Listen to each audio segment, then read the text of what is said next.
They don't get to continue to just kill black folks in my community and I not say anything. So yes, defund your butts. For months now, I've been teasing the fight that would happen if Donald Trump lost. And we're already seeing it. Neoliberals versus the working class within the Democratic Party. The fight for the Democratic Party to finally represent working people. We are seeing that fight start now. So I have several things to show you here, including a fantastic clip I'm going to show you at the end of Cori Bush on MSNBC. This is a different one. I just covered another appearance from her on MSNBC, but she dropped another incredible line. I got to show you that near the end of this. But first, let me start with the big news item here.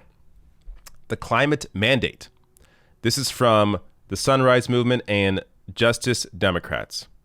Justice Democrats, of course, got AOC into Congress, as well as Rashida Talib, Ilhan Omar, Jamal Bowman, Cori Bush, and many others. They are the representatives that represent the working class. So while Democratic leadership continues to try and appease big corporate donors, appease the consultant class that has made millions of dollars as they continue losing elections, you have Justice Dems and the politicians within that fighting for the working class. And of course, Sunrise Movement being the big climate activist group. But here they put together the climate mandate. So in part, they say here, President-elect Joe Biden defeated Donald Trump with the highest youth turnout ever. Now, Joe Biden must assemble a powerful governing team to stop the climate crisis, create millions of good-paying jobs, address systemic racism, and control the COVID-19 pandemic. Joe Biden has a choice to make. Does he want to be the leader of the American majority, or does he want to be Mitch McConnell's vice president? They make a number of suggestions here for Joe Biden's cabinet, including Deb Haaland for Secretary of the Interior, Barbara Lee for Secretary of State. They also have backup choices here, as you can see. Secretary of Treasury, Elizabeth Warren, Attorney General, Keith Ellison, and it goes on and on. You can go and check out the suggestions when you go to the website. But obviously, look, we're not dumb. We know Joe Biden is not going to look at this list and go, yes, check mark, check mark, check. No.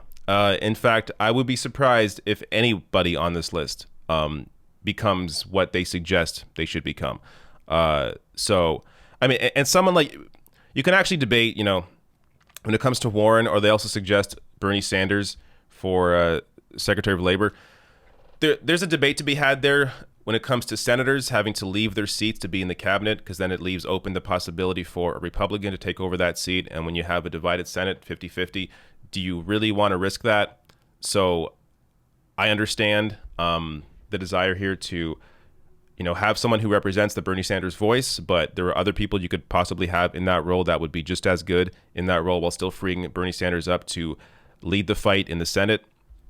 But these two groups aren't the only ones that are pushing this message today. I'll get to some others, but I do I have to read this paragraph, because so these two groups, Justice Dems, Sunrise Movement, and a few others here, Data for Progress, sent out this memo about what went wrong and what went right during the election. And I just want to read this one paragraph here because it gives you an idea that they are not holding back. So they say here, the economy was voters' top concern in this election. When Democratic leaders make unforced errors like showing off 2 sub-zero freezers full of ice cream on national television, which is what Nancy Pelosi actually did during the pandemic. She went on, I think it was Stephen Colbert or Jimmy Fallon or one of the late night shows, but showing off her freezer full of ice cream while people losing their job, don't know where the next meal's coming from. You have Democratic House Speaker on television showing all of her flavors of ice cream. Completely idiotic move. Going on, they say here, or cozy up with Wall Street executives and corporate lobbyists while Trump tells voters we are the party of the swamp. It is not surprising that we lose. We need a new generation of leadership grounded in a multiracial working class experience and background. So as you see there, they are bringing the fight and are not holding back. Going on, Jamal Bowman, another new Justice Dem that is now going to be in Congress, tweeting out, communities just like mine, especially the black community, help deliver Biden his majority. We need diverse, progressive representation in the next administration committed to a climate mandate to deliver for working class people across the country. And he links to a New York Times article here. Let me read a short bit from that. It says, in part, The move represents the end of a truce between Mr. Biden and progressives who had united behind his candidacy during the presidential campaign with the mission of defeating President Trump, but who have deep ideological and generational differences. So, as I've been saying, this is why it was so important to get Donald Trump out. Donald Trump, unfortunately, because he was president and still is president for a couple more months, was a serious distraction when it came to having any real conversation about the working class. Because this progressive group in Congress, there's not much they can really do or even discuss, even debate, when the Senate held by Republicans and the White House held by Donald Trump. But now that Trump's going to be out and Joe Biden's going to be in, it's going to open up the ability to at least have the conversation of this neoliberal approach, this pro-corporate privatization approach versus the working class, and how clearly neoliberalism for the past 30, 40 years has not helped the working class. It's only made things much, much worse. So when it comes to this fight, the facts are on the side of these politicians like Jamal Bowman, like AOC, like Rashida Talib. And it's going to be impossible to deny the reality when that fight is public. As I was saying, other politicians here starting their fight today. Rashida Talib in Politico here with a fantastic interview. The headline here, Talib lashes out at centrist Dems over election debacle. Quote, "I can't be silent." In a scathing memo, progressives say centrists are playing into Republicans' divide and conquer racism. I just want to read one quote from Talib in this piece. Quote, "We are not interested in unity that asks people to sacrifice their freedom and their rights any longer," said Talib, whose Michigan district is among the poorest in the country. "And if we truly want to unify our country, we have to really respect every single voice. We say that so willingly when we talk about Trump supporters, but we don't say that willingly from my black and brown neighbors and from LGBTQ neighbors or marginalized people." This is so true. We've seen the discussions before the election about the need to have to reach out to Trump supporters, have to reach out to Republican voters. We have to get Joe Biden has to get their vote. But when it comes to the left, it's all just, oh, fall in line behind Joe Biden. You have to vote for him or you're a piece of crap.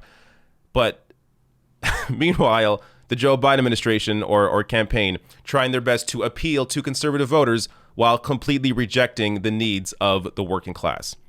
So this is the fight you see here. Talib, Jamal Bowman, others are not going to be silent.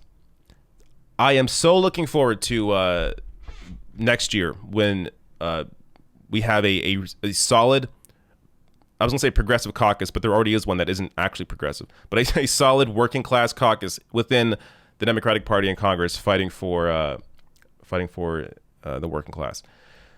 Couple more things here before I get to Cori Bush's fantastic video. AOC tweeting out, "This is a brilliant slogan. I'm not sure why it just came up now. This should have been used the entire time. Embrace the base." This is exactly what the Democratic Party needs to do. You have Republican politicians, the party, embracing their base, embracing the complete insanity of Trump supporters. Meanwhile, when it comes to the working class base of the Democratic Party, the working class base that wants to see Medicare for all, everyone have health care, that want to see a wealth tax, that want to see higher wages, that want to see a more equal and fair society, that want to deal with wealth inequality.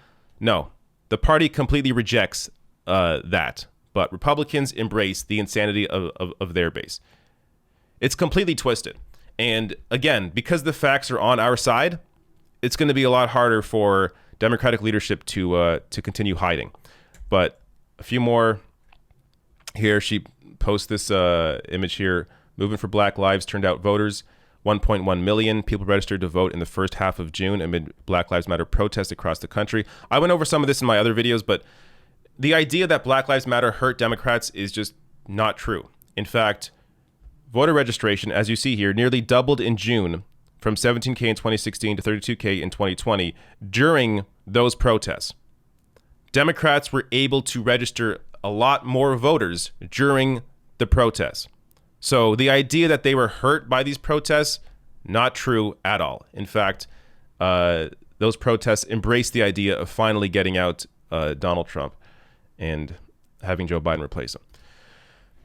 Let me get to this amazing clip. You're going to be seeing a lot more of Cori Bush because this is somebody who does not hold back. Like, I think that we have to look at what we could have done differently in our own areas. And if defund the police and Medicare for all didn't do it for you, I'm sorry. But in my community, I'm speaking about it. And this is not breaking up the caucus. Let me just say, we are fine. I have a relationship with all of the people on the caucus, a lot of them that are saying, that this was hurtful. But what's hurtful for me is the people in my community dying. What's hurtful is St. Louis being number one for police killing since 2013 for 6 years straight, according to some research that we keep having this happen. We have this super aggressive police department, and they don't get to continue to just kill Black folks in my community and I not say anything. So yes, defund your butts. Defund you. Take that money that we're using for MRAPs, the money that we're using for tear gas and stockpiling SWAT gear. We're going to take that money and put it into substance use programs. We're going to put it into education and mental health resources. We're going to take it and use it for our unhoused population. We are reallocating funds.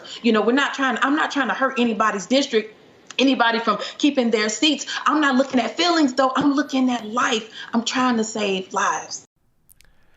You're going to be hearing a lot more from Cori Bush. This is going to be a consistent voice for the working class in Congress.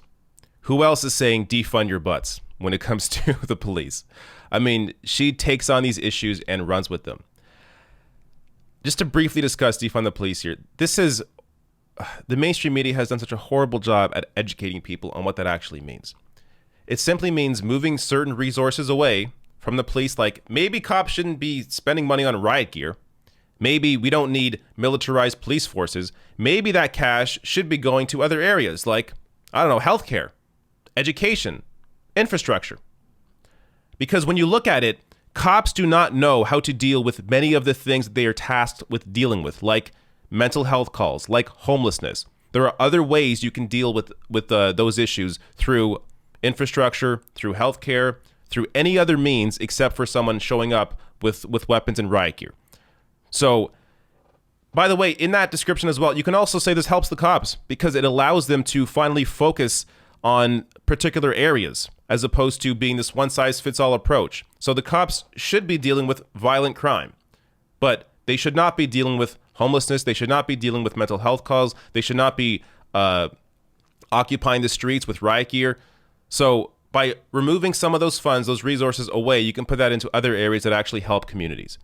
And I mean, the line she ends on there, I'm not looking at feelings, I'm looking at lives. Beautiful. Cori Bush is fantastic, and I cannot wait to hear this voice in Congress. But you see everybody here. The fight is starting.